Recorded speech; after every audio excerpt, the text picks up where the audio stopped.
Judge, I'm going to take some time and read a letter from Judith Sode, who is the mother of Geraldith Schutte.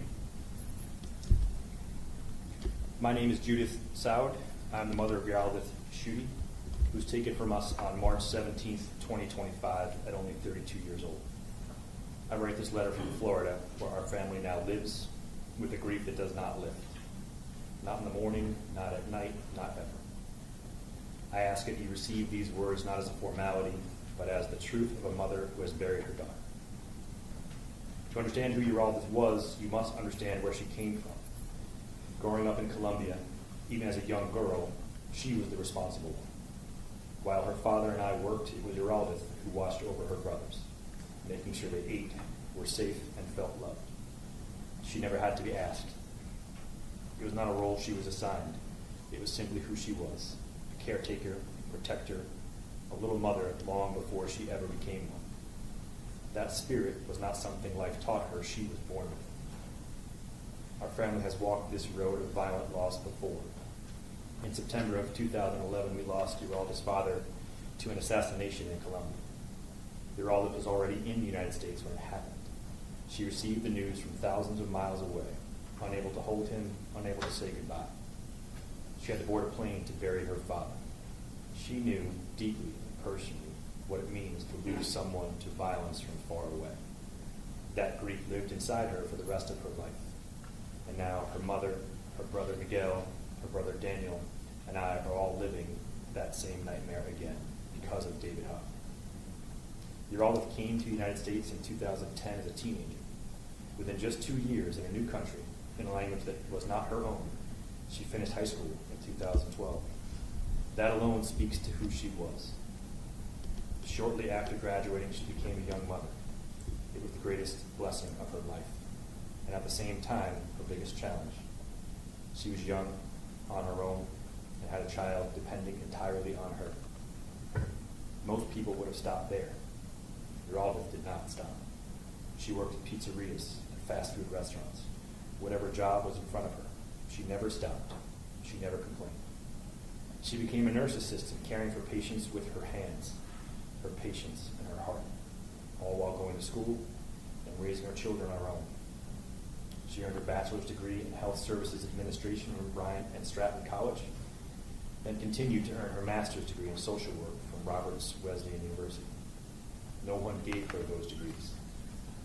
She paid for every single one with sacrifice, with sleepless nights, with love for a future she believed in.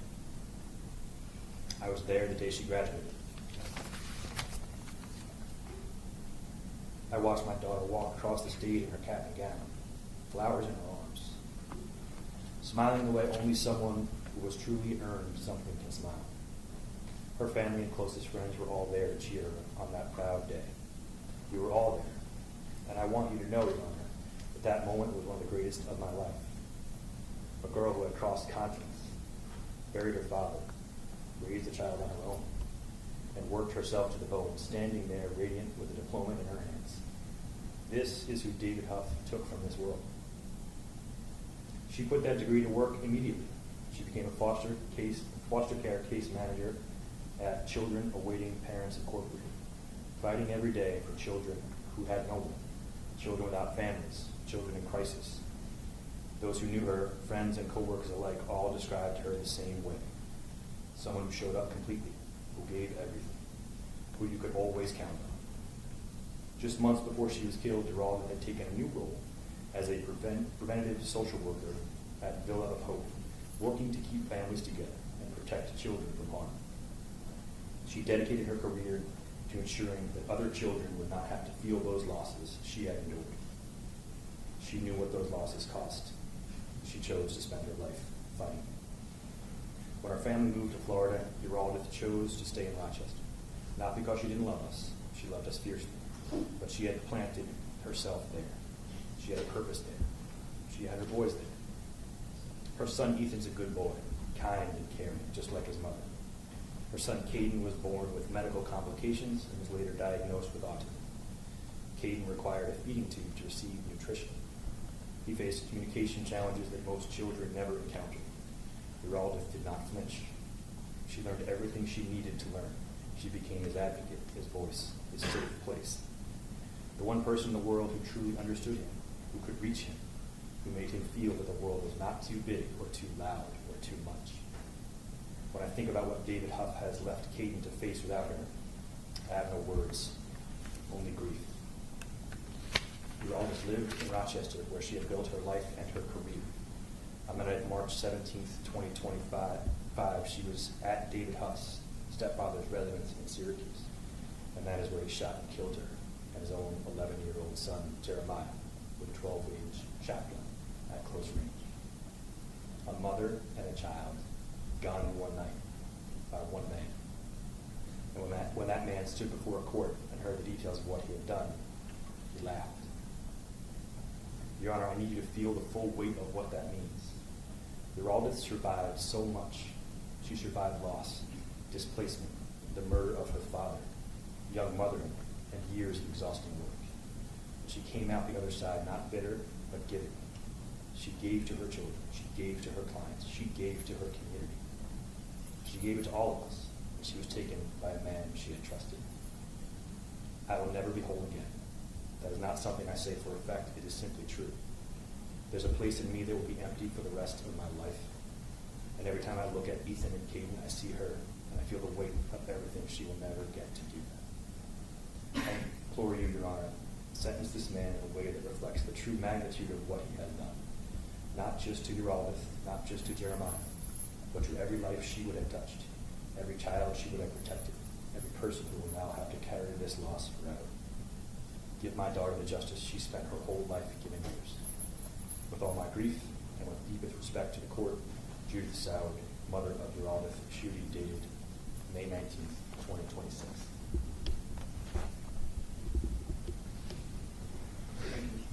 Judge, at this point, I'm going to invite Samantha Gallup, Peltier, and Garrett Smith up to make a few comments.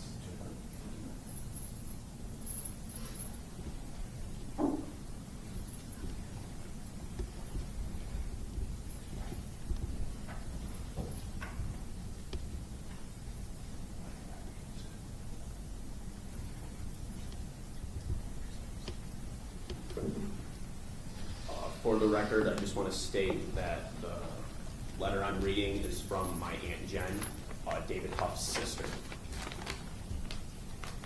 David, you murdered my beloved nephew, Jeremiah. The moment he came into this world, I loved him as if he were my own son. You took him away from all of us, and your horrific actions have devastated our entire family. You destroyed Sam's life all because you choose drugs over being a parent. I begged you to stop using drugs for years, and I thought someday I would receive a phone call saying David died from a drug overdose. Never in my wildest dreams did I imagine receiving a text message saying, answer the phone, your brother shot Jared. Since that day, I've had countless sleepless nights like the rest of our family. There's a hole in our heart that will never heal. I'm still trying to process how something so horrific could happen to our family. This is the kind of tragedy you hear about on the news, never something you can imagine happening to someone you love. Jeremiah should still be here. He should still have birthdays, holidays, the summer cookouts at my house. Laughter and a future instead of our family has been left with grief, and heartbreak, and an emptiness that can never be filled. Think about Jeremiah every day. I'll never hear him say, Aunt Jen, can I tell you something? Aunt Jen, fun fact, then we would go on a rock, a bug, or anything. And I'll never hear him say, Aunt Jen, I'm getting too big to sit on your lap so you can kiss my face all over. I won't see Jeremiah lying in my driveway on the hot tar because he's tanning or because the pool is too cold. Our lives are not the same without Jeremiah.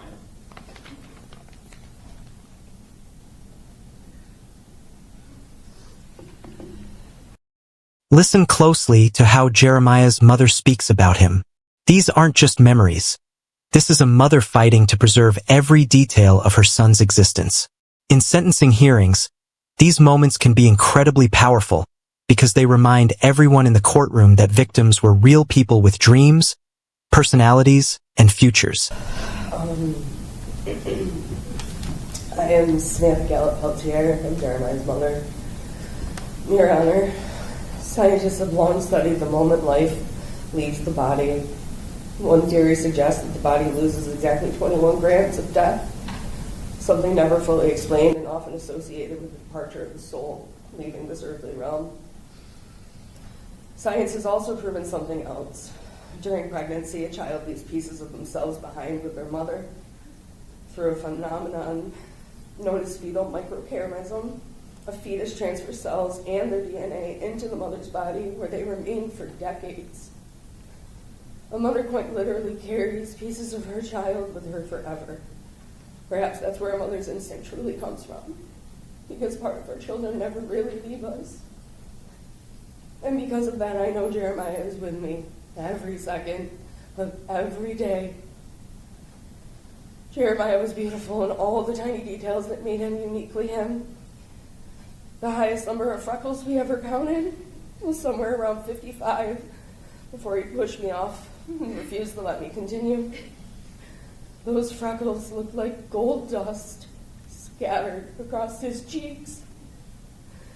He had a birthmark on his left hip that would peek out anytime his swim trunks or sweatpants slipped while he was running around outside.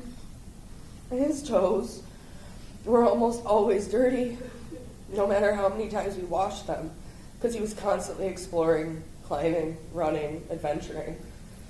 And his hair,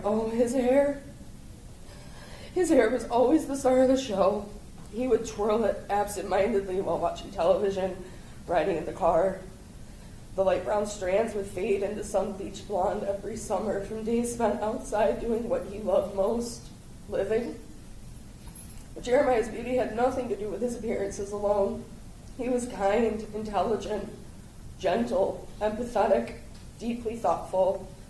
He loved animals, the ocean, the trees, and this planet with a tenderness far beyond his years. He was nearly fearless, with the exception of bees, something we were still working on. He was an honor roll student at Gillette Middle School. He was loved by his teachers, his classmates, strangers, and anyone fortunate enough to know him. Other parents constantly spoke about his manners and how respectful he was. He was helpful. He was adventurous. He was curious about the world. Jeremiah made people feel safe and loved simply by existing within their lives. The loss of Jared did not stop with our immediate family. It tore through an entire community. His friends, children who should still be worried about homework and soccer games and summer vacation, are now in therapy. They're struggling to sleep, trying to understand how a father could do something so horrific to his own son. Complete strangers stop me to say they think about Jeremiah and our family often. Some cry, some simply look at me with heartbreak in their eyes because the tragedy reached far beyond the walls of our home. His baseball team retired his number because the coach remembered what an extraordinary soul Jer was. Teachers, pet store employees, neighbors, patients of my own who recognized my face from the news. Their expressions alone reveal how deeply this shattered our community.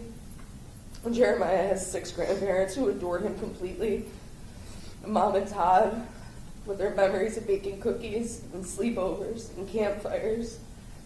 Dad and Robin remember Sunday breakfast dates and how careful he was with the syrup because he hated sticky hands. Kurt's parents watched him fish off the dock at Sandy Pond and vacations to Universal and Myrtle and watched him grow into himself. My father had tickets to take Jared to see Metallica only a month after our loss, and Jared was never able to go.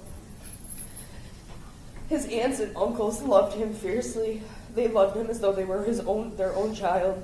Trick-or-treating, camping trips, spontaneous Adirondack adventures, watching him grow from a baby into the incredible young man he was becoming. His cousins grew up beside him. They remember happy meals and candy runs and summers together. And now they sit at family gatherings staring at an empty chair. It could never really be filled. Olivia was raised beside Jeremiah her entire life. I have photos of him carefully feeding her as a baby on the couch, not knowing she would grow to become one of his best friends. Eleanor idolized him completely, followed him everywhere, wanted to do everything he did. Vivian and Valerie, who are just too young to understand, their memories of Jared will only be seen in family photos. His brothers now carry impossible grief. Garrett lives with guilt over memories and opportunities he can never reclaim.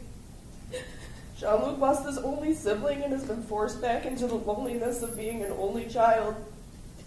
He walks through school hallways where everyone knows his name, not only because of the childhood memories, but the tragedies that have ensued. And finally, there's Kurt and me. We built what we believed was our fairy tale, a blended family full of love, laughter, movie nights, board games, Nerf wars, Friday night date night, and roughhousing, and so much joy. Only 2 years after our wedding, our dream was destroyed. There is still an empty room across the hall. There are stains on Jeremiah's bedroom carpet. There's chips in the paint from playing Alien in the dark. Remnants of a child who should still be here. Kurt has witnessed my nightmares, my screaming, my breakdowns, and the unbearable disbelief that greets me every single morning when I wake up and I remember that my son is still gone. Even Jer's pets sleep in his room, surrounded by his belongings, as though they're waiting for him to come home. Children are supposed to feel safest with their parents. They are supposed to trust that their parents will protect them from harm, not become the source of it. Imagine Jeremiah's fear in his final moments. Knowing this act was being carried out by his own father. Hearing the fear in his voice when he called me immediately after he was shot. Me promising him I was on my way. That phone call was played over and over and over and over in my head, daily. For years I lived in fear of David's unpredictable behavior. Multiple restraining orders existed for a reason. I truly believed one day he would just kill me. I had come to terms with that possibly long before this tragedy ever occurred, but I never imagined he would have taken Jeremiah from this world. Jared had plans for his future. He dreamed of traveling to places he had never seen. He talked about joining the Coast Guard or attending ranger school in the Adirondacks to protect the fish and the freshwater ecosystems. Maybe coastal Carolina to study marine biology and become scuba certified near his grandparents. Maybe even the X Games one day because of his growing talent on a skateboard. Now none of that will ever happen. He will never go to prom. He will never have his first kiss. He will never walk across the graduation stage. He'll never come home for the holidays, and he will never watch his mother grow old. And I will never, again, experience his running hugs when I get home from work, our endless conversations about whatever question filled his mind that day, the dance parties in the kitchen, the snuggles, or the sound of his voice filling our home. David, the only thing I have to say directly to you is that may you spend the remainder of your life in a prison cell. Know that you are destined for that seventh circle of hell. May you never stand in Jeremiah's light, and his beauty remain just out of sight. And may every remaining day of your life be spent knowing that the child you destroyed was infinitely better than anything you ever deserved.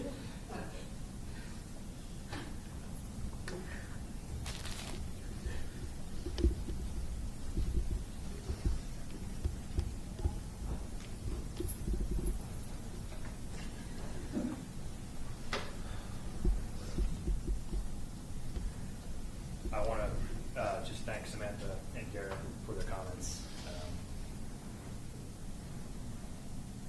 It is at this point, Judge, that usually, and sometimes it's me, it's usually defense, comments in this scenario on the fact that the defendant has taken responsibility for their actions. They have pled guilty, they have spared their family a trial, and they deserve some grace for that, they deserve some credit for that. We were all here when he pled guilty. You had a better view of it than I did. But when I watched the recording of his plea, it was galling. In response to the questions you were asking him, he is shrugging and frowning and acting like a petulant teenager. Sure, yeah, whatever. He was not shot in the head by any means. I'm happy to send Mr. Huff the autopsy photos, and he can paper his walls with them and live with it for the rest of his life if he really wants to dispute what he did to his 11-year-old son. Whatever you guys say I'm guilty of, I'm guilty of. Here's where the legal battle shifts. The prosecution isn't simply arguing that a crime occurred that's already established. They're challenging the defendant's claims of remorse and accident. In sentencing, judges often evaluate not just what happened, but whether the offender truly accepts responsibility for it. That's how it works. That's not how it works. In the PSR, he said, after refusing to comment in any detail about what happened at some point, it really was an accident.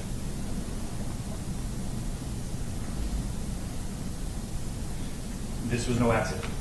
It was the intentional act of a deranged human being. In talking to Samantha yesterday, she said something to me that kind of hit home, in that there were 3 people in the world who still gave him some room, who still gave him some love, who still gave him some grace. And he killed 2 of them and tried to kill the 3rd. This was not the act of someone who was mentally ill. It was someone who for decades had chose drugs over everything else, who had addled his brain to a point where he was capable of this kind of act. In the aftermath of our last court appearance, there was quite a bit of fascination with Mr. Huff. News reports all over the world. That ends tomorrow. No one will remember his name. No one will care what happens to him. If they speak of him, it will only be as a reflection of what he did. People will remember Jeremiah's face, his records, the gold dust. They will not forget his name. The same can't be said for David Huff. He will leave the custody of the Department of Corrections in a coffin, as he deserves. I'd ask the court to impose the agreed upon sentence of 20 to life for each of the 2 murder counts in this case. Thank you. Chase? Thank you, Your Honor. Judge, I'm not certain, as I stand here now, whether or not Mr. Huff is going to address Your Honor or the family and friends of Jeremiah and your all who have come here. He's indicated to us several times, he indicated to the police the moment they stopped him, his incredible remorse, and that in his world he loved nothing more than his children and his family. Judge, the evidence that the people provided is clear. He had been hearing voices for over a year. And unfortunately, Judge, we're here because he did not seek out or obtain the help that he needed.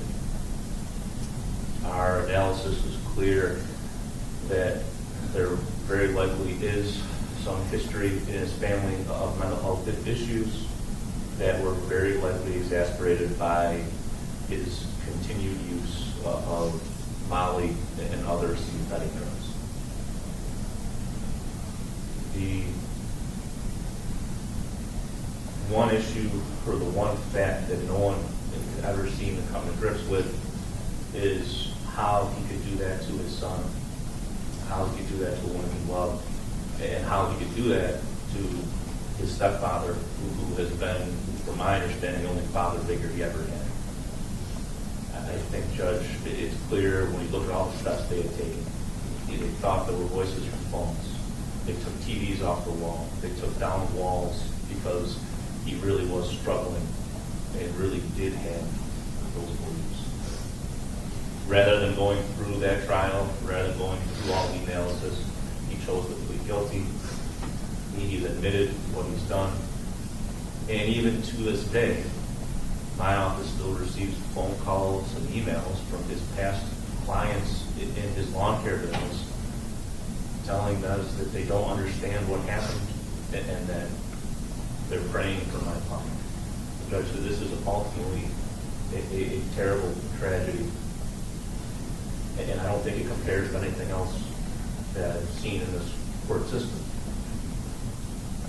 But I think it would be unfair, Judge, if we can at least speak on Mr. Huff's behalf and point out that this was a manic crisis and that the real reason that he's here is not because he's some deranged psychopath. It's because of his long-term drug use. And particularly the MDMA, the Molly, those synthetic drugs that had what some would say would be a fully unforeseen impact on his brain.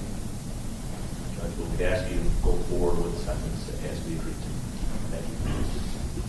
Mr. Huff, do you have anything to say for yourself? In no way did I think anything was ever funny. This isn't funny. I just want to tell everybody that I love him. I love every single one of you. All right, so Mr. Huff, the unprovoked, brutal attack on your son Jeremiah and Ms. Schutte is both senseless and incomprehensible. While the families of your victims grieved, you laughed. And now, in your pre-sentence report, you claim it was an accident. Jeremiah was only 11 years old, a child with his whole life ahead of him. You took that from him, from his family, and his friends, as well as the life and future of Ms. Schutte, who has children that will no longer have their mother. Your actions are reprehensible, and you deserve to be incarcerated for the rest of your life. And Mr. Huff, even a sentence of life is not long enough for you. With respect to count 2, murder in the second degree, a minimum of 20 years and a maximum of life. With respect to count 3, murder in the second degree, a minimum of 20 years and a maximum of life. Those sentences will run consecutive. The $375 surcharge that will be deferred for 1 year. People move to dismiss counts 1, 4, and 5 based on the plea and sentence. We do, Your Honor. Join that motion. Yes, Your Honor. Those are dismissed. My heart goes out to the family. I'll see you in house.